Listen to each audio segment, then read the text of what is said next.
One of the biggest debates at the beginning of World War I was conscription. However, in 1939 this debate was mooted. The idea was accepted. The general thought was that it was needed in order to win the war. The National Service Act of 1939 required all able-bodied males between 18 and 41 to register for the armed forces. 1.5 million signed up by late 1939, and in total 5.5 million men were conscripted by the end of the war.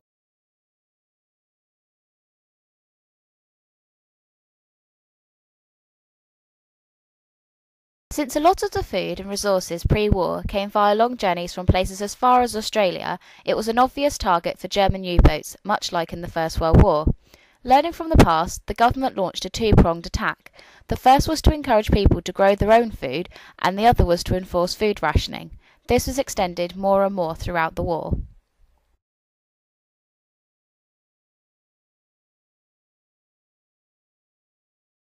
Many children were evacuated during the phony war period. Some came back only to be sent away during the Blitz in 1941. The war is regarded to be a time of social cohesion, and evacuation in particular changed people's attitudes and perceptions. Learning how the other half lived, many children thrived in the countryside, whereas some were left with psychological disturbance. This government intervention was absolutely necessary in wartime.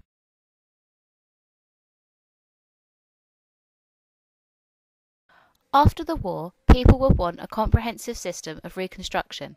The Beveridge Report of 1942, written by William Beveridge, catalogued the beginnings of a welfare state. It was a national insurance which would prevent the five giants, as he called them: want, disease, ignorance, squalor, and idleness. He declared he would combat them with his comprehensive system that incorporated health, education, unemployment, and housing. Beveridge stood as the Liberal candidate in 1945. After his defeat, he was not able to be a part of his visionary post-war Britain coming to life.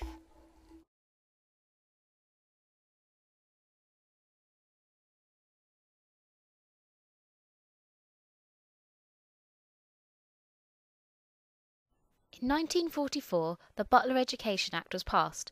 This gave every child in Britain the right to free state education. The leaving age was raised to 15, and in order to gain control over faith schools, religious education and daily worship was compulsory in all schools.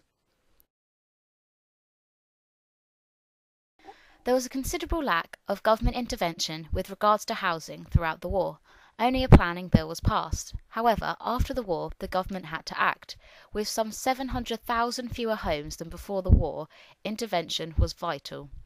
There was, though, soon a lack of skilled labour and materials to complete the reconstruction. Squatting was common after the war, and wasn't until 1948 where the Ministry of Town and County Planning concentrated their resources on public housing rather than private.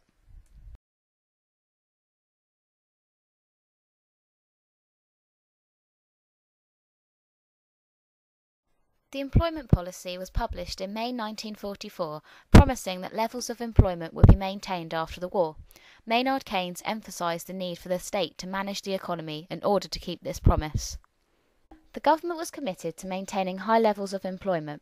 They also reached areas that had high levels of unemployment pre-war, such as the north and parts of Scotland. Not only that, to help the working class, financial policies were created to lower their income tax and higher that of the rich, closing the gap between rich and poor.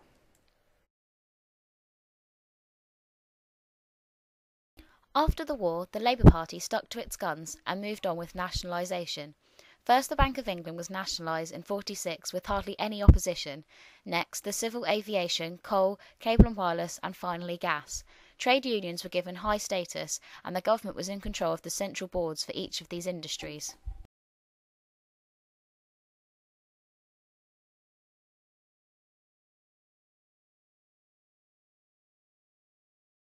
The main areas of state intervention during the interwar period were consumed with the war effort. However, it made headway for a post-war Britain with a steady move from laissez-faire politics to a collectivist state.